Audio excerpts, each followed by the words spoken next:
जय हिंद, वंदे मातरम। स्वागत है आप सभी का फ्री एग्जाम जून यूट्यूब चैनल पर। दोस्तों, अगर आप बिहार सक्षमता परीक्षा 2.0 या फिर बिहार प्रधान शिक्षक की तैयारी कर रहे हैं तो ये हिंदी का प्रैक्टिस सेशन आपके एग्जाम की दृष्टि से अति महत्वपूर्ण होने वाला है। हमने वही प्रश्न शामिल किया है जिस प्रकार के प्रश्न आपके एग्जाम में पूछे जाते हैं, तो आपको सेशन में अंत तक बने रहना और अंत में कमेंट करके जरूर बताना है कि 25 प्रश्नों में आपसे कितने प्रश्न सही हुए। तो चलिए सेशन को प्रारंभ करते हैं और पहला शानदार प्रश्न देखते हैं। पहला प्रश्न आपकी स्क्रीन पर है, सदैव में प्रयुक्त संधि का नाम बताइए। आपको बताना है सदैव में कौन सी संधि है। बात कर लें संधि की, तो संधि के कितने प्रकार होते हैं, तो 3 प्रकार होते हैं। कई बार सीधे सीधे एग्जाम में प्रश्न पूछा जाता है।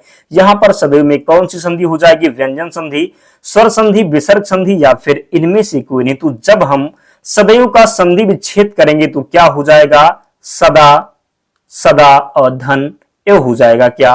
तो सदा धन एव हो जाएगा सदैव का संधि विच्छेद। तो यहां पर दीर्घ आ और ए मिलकर के क्या बन जाएगा? तो अ बन जाएगा।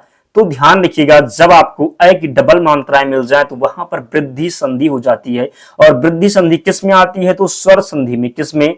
तो वृद्धि संधि जो है स्वर संधि में हो जाती है। तो इस सदैव में कौन सी संधि हो जाएगी? तो वृद्धि संधि। और वृद्धि संधि किस में आती? तो स्वर संधि में आती। तो यहां पर राइट आंसर स्वर संधि हो जाएगा। जब भी आपको अ का मात्रा मिल जाए डबल बीच में, तो वहां पर आप वृद्धि संधि लगा देना, सही हो जाएगा। और जब भी बड़ा आ का मात्रा मिल जाए तब आप वहां पर दीर्घ संधि लगा देना और आपका राइट आंसर हो जाएगा। ध्यान रखिएगा। नेक्स्ट, अनुपात शब्द में कौन सा उपसर्ग है? आपको बताना है अनुपात शब्द में कौन सा उपसर्ग लगा हुआ है। अनु है, पात है, आ है या फिर अनु है। दोस्तों, यहां पर अनु 2 बार है, तो ध्यान रखना है अनुपात शब्द में कौन सा उपसर्ग हो जाएगा। तो पात में अनु उपसर्ग लगा हुआ है। क्या? तो पात में अनु उपसर्ग लगा हुआ। यहां पर अनु जो है अनुपात में कौन सा उपसर्ग हो जाएगा? तो राइट आंसर अनु हो जाएगा। ध्यान रखिएगा। नेक्स्ट, निम्नलिखित शब्दों में पुल्लिंग शब्द की पहचान कीजिए। कड़वाहट, चाय, बचपन, उपयुक्त में से एक से अधिक। तो हमने कई बार आपको बताया है कि आप जो है शब्द में अच्छा अच्छी लगा करके रहा है, रहा है, रही है लगा करके देख सकते हैं कि स्त्रीलिंग है या फिर पुल्लिंग है। तो कड़वाहट, कड़वाहट कैसी थी? कड़वाहट कैसी थी? चाय, कहते हैं कि चाय अच्छी थी। चाय अच्छा था? नहीं। चाय क्या थी? तो चाय अच्छी थी। चाय पी ली? चाय पी ली तो क्या हो गया? पी ली जब, तो स्त्रीलिंग हो गया। जबकि यहां पर बचपन को बोलते हैं, क्या बोलते हैं? तो बचपन अच्छा था। कैसा था? कहते हैं यार बचपन ही अच्छा था, भाग दौड़ नहीं थी। कहते हैं जब पढ़ते हैं तो कहते हैं, क्या कहते हैं कि बचपन ही अच्छा था। क्या था? तो बचपन ही अच्छा था। अच्छा था तो क्या हो जाएगा? पुल्लिंग हो जाएगा। तो यहां पर निम्नलिखित शब्दों में पुल्लिंग शब्द की पहचान करें तो बचपन पुल्लिंग हो जाएगा। बाकी कड़वाहट और चाय जो है ये स्त्रीलिंग है। ध्यान रखना, गलती नहीं करना। इसी प्रकार के प्रश्न आपके एग्जाम में बनेंगे। नेक्स्ट, वह कल मेघालय जाएगा। क्या है? वह कल मेघालय जाएगा। इस वाक्य में कौन सा काल है? संभाव्य भविष्य काल है, हेतु हेतु मद भविष्य काल है, सामान्य भविष्य काल है या फिर उपयुक्त में से अधिक है। अगर आप हमारे प्रैक्टिस सेशन से निरंतर जुड़ते होंगे तो निश्चित ही यह प्रश्न आप गलत नहीं करेंगे। वह कल मेघालय जाएगा। वह कल मेघालय जाएगा यानी कि निश्चित है कि वह कल मेघालय जाएगा। तो क्या हो जाएगा? सामान्य भविष्य काल हो जाएगा। क्या? तो वह कल मेघालय जाएगा। तो यहां पर निश्चित है कि वह कल मेघालय जाएगा, तो सामान्य भविष्य काल हो जाएगा। अगर यहां पर प्रश्न होता, ध्यान से सुनिएगा, अगर यहां पर प्रश्न होता कि संभवतः वह कल मेघालय जाएगा या फिर वह संभवतः कल मेघालय जाएगा, अगर संभवतः होता तो संभाव्य भविष्य काल हो जाता। यहां पर बात कर ले हेतु हेतु मद भविष्य काल की, तो अगर इस प्रकार होता कि छात्रवृत्ति जो है छात्रवृत्ति मिले तो राम पढ़े, बारिश होती तो फसल अच्छी होती, बारिश होती तो फसल अच्छी होती। तो इसमें क्या होगा? क्या हो जाएगा? तो समविभाव जिसमें हेतु हेतु मद भविष्य काल हो जाएगा। समविभाव जो है संभाव्य भविष्य काल हमने बताया है कि वह संभवतः कल मेघालय जाएगा। हेतु हेतु मद भविष्य में क्या हो जाएगा? अगर बारिश अच्छी होगी तो फसल अच्छी होती। ध्यान रखना है। यहां पर हो जाएगा छात्रवृत्ति मिले तो राम पढ़े। जबकि सामान्य भविष्य काल वह कल मेघालय जाएगा। तो हम उम्मीद कर सकते हैं कि अगर आगे आपसे प्रश्न मिलेगा तो आप गलती नहीं करेंगे। नेक्स्ट,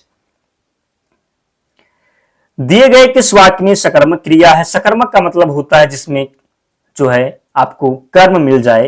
राहुल ने केला खाया। राहुल ने क्या खाया? राहुल ने केला खाया। गाड़ी चलती है। श्याम फिल्म देख रहा है। तो यहां पर राइट आंसर की बात करें तो राहुल ने क्या खाया? तो केला खाया। केला खाया तो कर्म आपको मिल गया। गाड़ी चलती है। गाड़ी क्या चलती है? तो यहां पर आपको कर्म नहीं दिख रहा।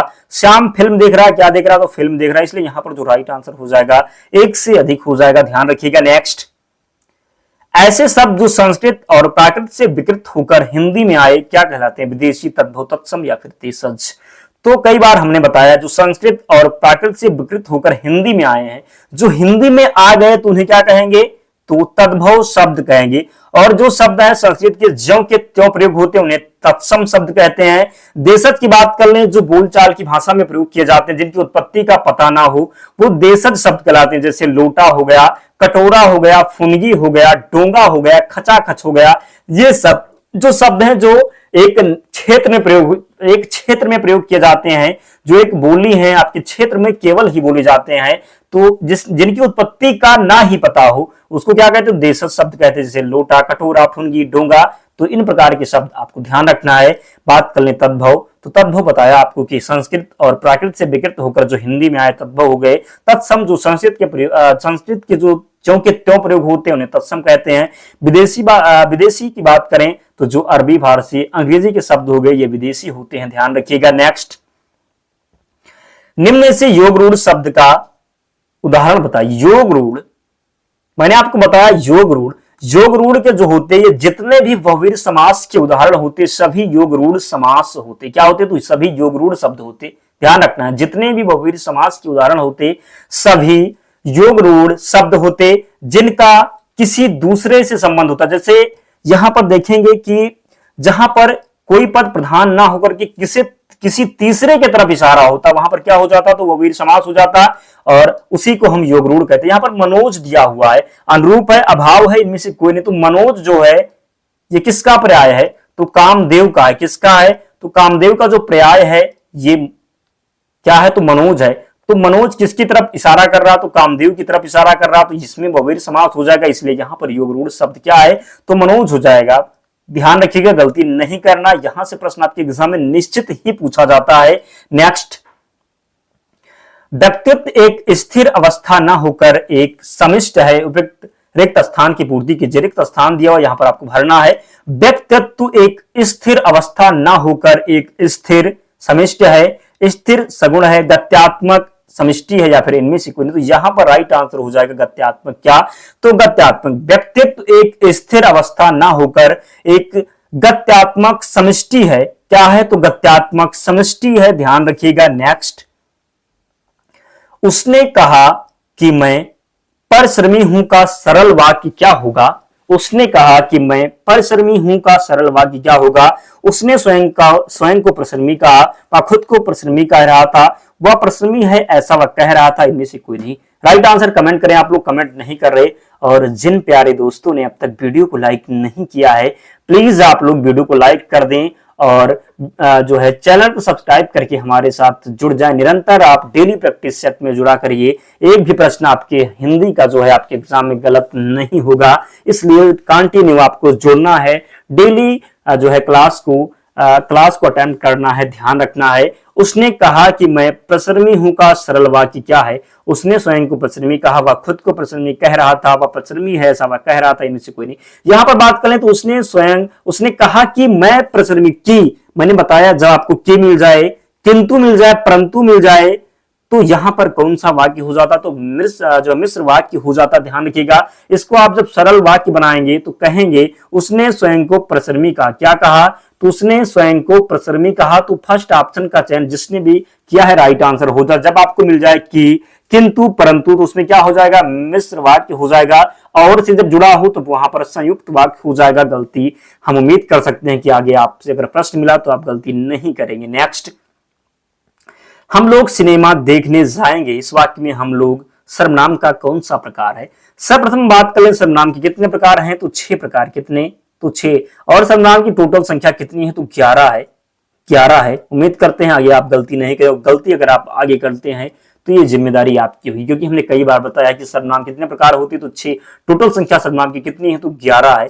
तो आगे अगर आपसे प्रश्न मिले तो प्रण कर लीजिए कि गलती आप नहीं करेंगे।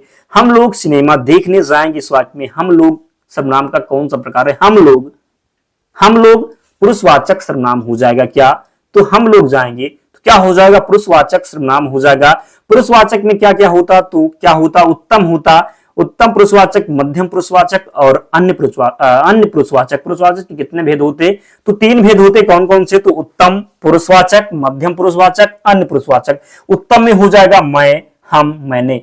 तो हम, क्या यहां पर हम दिया हुआ है, तो उत्तम में जो जाता मैं, हम, मैंने, तो हम है, तो पुरुषवाचक में क्या हो जाएगा, तो यहां पर उत्तम पुरुषवाचक हो जाएगा, मैं, हम, मैंने, हमारा। इस प्रकार क्या हो जाएगा, तो उत्तम पुरुषवाचक हो जाएगा। मध्यम की बात कर लें तो तू, तुम, तुमने, तुम्हारा, ये सब क्या हो जाएगा, तो तू, तुम, तुमने, तुम्हारा, ये सब हो जाएगा मध्यम में। और अन्य पुरुषवाचक की बात कर लें तो ही, सी, जिसको बोलते हैं आप, वह, यह, वह, ए, इन, क्या, तो वह, यह, वह, ए, इन, ये सब क्या होता, तो ये हो जाता जो अन्य पुरुषवाचक। ध्यान रखना है आगे आपसे गलती बिल्कुल भी ना हो, इसलिए हमने क्लियर कर दिया है। हम लोग किस में जाएगा, तो उत्तम पुरुषवाचक में जाएगा। ध्यान रखिएगा, मैं, हम, मैंने, ये सब क्या होता, तो उत्तम पुरुषवाचक, मध्यम तू, तुम, तुमने, अन्य वह, या, वह, ए, इन। ध्यान रखना, गलती नहीं करना है। संबंधवाचक की बात कर लें तो जो सो, क्या, जो सो, जिसका। निश्चयवाचक यह में जाता, अनिश्चयवाचक कोई, कुछ। अनिश्चयवाचक में कोई, कुछ, निश्चय में या, संबंधवाचक में जो सो अगर आपको मिल जाए तो आप लोग लगा देंगे, गलती नहीं करेंगे। नेक्स्ट, निम्नलिखित में से किस वाक्य में भाववाच्य है, बताना है आपको। निम्नलिखित में से किस वाक्य में भाववाच्य, लोग खुलकर हंस रहे थे, मुझसे हंसा नहीं जाता, वृद्ध आराम से बैठ नहीं सकता, इनमें से कोई नहीं। निम्नलिखित में से भाववाच्य, भाववाच्य की बात कर लें तो अगर आप नहीं मिल जाए तो मैक्सिमम टाइम आपका जो होगा वो भाववाच्य होगा। मुझसे हंसा नहीं जाता, मुझसे हंसा नहीं जाता, असमर्थता अगर आपको दिखाई जाए, असमर्थता महसूस हो, वहां पर क्या हो जाता, तो भाववाच्य हो जाता। तो मुझसे हंसा नहीं जाता यहां पर राइट आंसर हो जाएगा। इसमें जो है भाववाच्य, ध्यान रखिएगा, क्या, तो मुझसे हंसा नहीं जाता, भाववाच्य हो जाएगा। ध्यान रखिएगा। नेक्स्ट, मैंने यह काम कर लिया वाक्य में अशुद्ध अंश बताइए। मैंने यह काम कर लिया, मैंने यह काम कर लिया वाक्य में अशुद्ध अंश बताइए। यह काम कर लेना चाहिए मैंने, तो इसमें से अशुद्ध क्या हो जाएगा, तो मैंने यह काम कर लिया, मैंने जो है यहां पर अशुद्ध है। ध्यान रखिए, क्या, तो मैंने हो जाएगा। नेक्स्ट,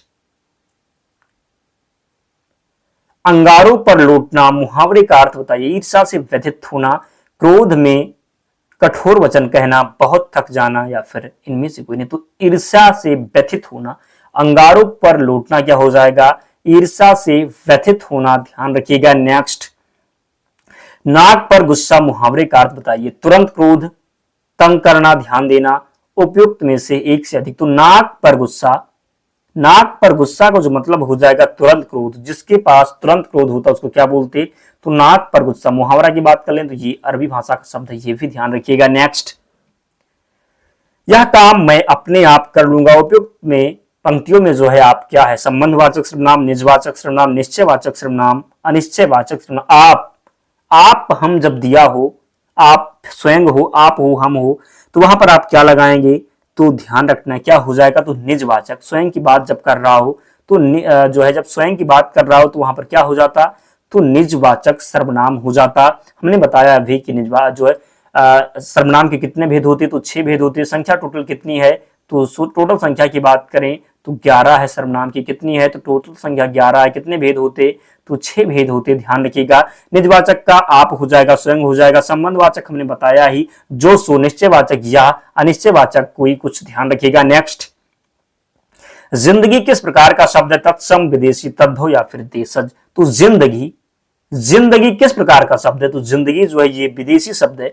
विदेशी क्यों है, क्योंकि ये फारसी भाषा का शब्द। जिंदगी जो है ये फारसी भाषा का शब्द है। ध्यान रखिए, किस भाषा का है, तो फारसी भाषा का शब्द है जिंदगी। ध्यान रखिएगा। नेक्स्ट, देशज शब्द बताइए। तो अभी आपको हमने बताया, आपको बताना है देशज शब्द। क्या बताना है, देशज शब्द, लोटा, अल्पिन, कैची या फिर इनमें से कोई नहीं। देशज शब्द तो जिनकी उत्पत्ति का ना पता हो, जिन शब्दों की उत्पत्ति का ना पता हो, ध्यान रखना, देशज शब्द कहलाते हैं। यहां पर लोटा हो जाएगा, ध्यान से सुने होंगे तो अभी जो आपका प्रश्न हुआ है उनमें हमने बताया है लोटा हो गया और क्या हो गया तो डोंगा, लोटा डोंगा, कटोरा, लोटा डोंगा, कटोरा फुनगी, लोटा डोंगा, कटोरा फुनगी, खचा खच, ये शब्द जो हैं जो ये किसमें जाएंगे तो देशज में।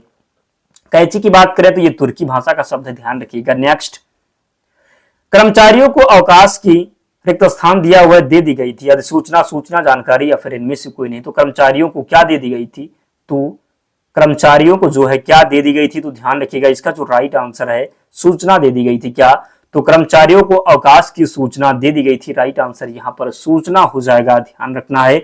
नेक्स्ट, हमारे क्षेत्र में 30 रिक्त स्थान दिया हुआ चुनाव लड़ रहे थे, क्या लड़ रहे थे, 30 नेता चुनाव लड़ रहे थे, 30 उम्मीदवार चुनाव लड़ रहे थे, 30 प्रतिद्वंदी चुनाव लड़ रहे थे या फिर इनमें से एक से अधिक। तो हमारे क्षेत्र में 30 उम्मीदवार चुनाव लड़ रहे थे, कितने, तो 30 उम्मीदवार चुनाव लड़ रहे थे। नेक्स्ट, लुप्त का समानार्थी शब्द है, लुप्त मतलब क्या होता है, जो ना दिख रहा होगा, उच्चर, गायब, अप्रकट या फिर इनमें से कोई नहीं। तो लुप्त का समानार्थी मतलब क्या होता है, तो पर्यायवाची होता है। तो लुप्त का जो समानार्थी हो जाएगा ये गायब हो जाएगा, क्या, तो लुप्त का समानार्थी हो जाएगा गायब, ध्यान रखिएगा। नेक्स्ट, विद्यमान का समानार्थी शब्द बताइए, आपको विद्यमान का समानार्थी शब्द बताना है, आसीन होगा, उपस्थित होगा, उत्पन्न होगा या फिर उपयुक्त में से एक से अधिक। तो विद्यमान का जो समानार्थी हो जाएगा ये क्या होता है, विद्यमान का मतलब क्या होता है, जो उपस्थित हो, तो यहां पर समानार्थी हो जाएगा उपस्थित, क्या हो जाएगा, तो विद्यमान का समानार्थी है उपस्थित, ध्यान रखिएगा। नेक्स्ट, जो कम जानता हो, वाक्य का एक शब्द बताइए, अवैतनिक, अल्पज्ञ, अनुपम या फिर इनमें से कोई नहीं। तो जो कम जानता उसको अल्पज्ञ बोलते, क्या बोलते, तो जो कम जानता उसको क्या बोलते, तो उसको अल्पज्ञ बोलते, ध्यान रखिएगा। कम जानता हो उसको अल्पज्ञ। अनुपम की बात कर लें तो जिसके जैसा कोई ना, अनुपम बोलते, अनुपम के पर्याय हो जाएगा अद्वितीय, हो जाएगा अनुपम, अद्वितीय, ये सब क्या है, तो ये सब अनुपम का पर्याय है, ध्यान रखिएगा। नेक्स्ट, सकाम का विलोम शब्द क्या होगा, कुकर्म, निष्काम, अकाम या फिर इनमें से कोई नहीं। तो सकाम का जो विलोम होता है ये निष्काम होता है, क्या, तो सकाम का विलोम हो जाएगा निष्काम, ध्यान रखिएगा। नेक्स्ट, निम्न में से तत्सम शब्द बताइए। तत्सम की बात करें तो मैंने आपको बताया जो संस्कृत के शब्द ज्यों के त्यों प्रयोग होते हैं उन्हें क्या कहते हैं, तो तत्सम शब्द कहते हैं। लोमड़ी, निराश, झरना या फिर या सभी। बात कर ले निराश, निराश जो है ये तत्सम शब्द है, ध्यान रखिएगा। आगे अगर आगे आपसे प्रश्न पूछा जाए तो आपसे गलती बिल्कुल भी ना हो। नेक्स्ट, क्वेश्चन नंबर 25 है और अंतिम प्रश्न है। तो जिसने भी अब तक वीडियो को लाइक नहीं किया है प्लीज आप सभी से रिक्वेस्ट है वीडियो को जरूर लाइक करके ही जाना और चैनल को सब्सक्राइब कर लेना। विधि का विलोम शब्द है निषेध, प्रलय, वियोग या फिर इनमें से कोई नहीं। तो विधि का जो विलोम हो जाएगा ये क्या हो जाएगा, तो निषेध हो जाएगा, क्या, तो विधि का विलोम हो जाएगा निषेध। प्रलय का विलोम की बात कर लें तो सृष्टि हो जाएगा। प्रलय का क्या हो जाएगा, तो सृष्टि हो जाएगा। दोस्तों 25 प्रश्न थे, कंप्लीट हो चुके हैं। तो आप लोग कमेंट करके बताएं कि 25 प्रश्नों में आपसे कितने प्रश्न सही हुए, कमेंट करके ही जाना। और जिसने भी अब तक वीडियो को लाइक नहीं किया प्लीज रिक्वेस्ट है वीडियो को लाइक कर देना और चैनल को सब्सक्राइब करके ही जाना। तो मिलते हैं नेक्स्ट वीडियो में। और अगर हाँ आप पीडीएफ चाहते हैं, पीडीएफ अगर चाहते हैं तो टेलीग्राम चैनल से जुड़ जाना, लिंक डिस्क्रिप्शन बॉक्स में, या आप टेलीग्राम पर जाना और वहां पर सर्च कर लेना फ्री एग्जाम जोन, आपको चैनल मिल जाएगा, वहां पर आपको पीडीएफ मिल जाएगी। तो मिलते हैं नेक्स्ट वीडियो में, तब तक पढ़ते रहिए, ध्यान रखिए अपना, स्वस्थ और सुरक्षित रहिए। जय हिंद।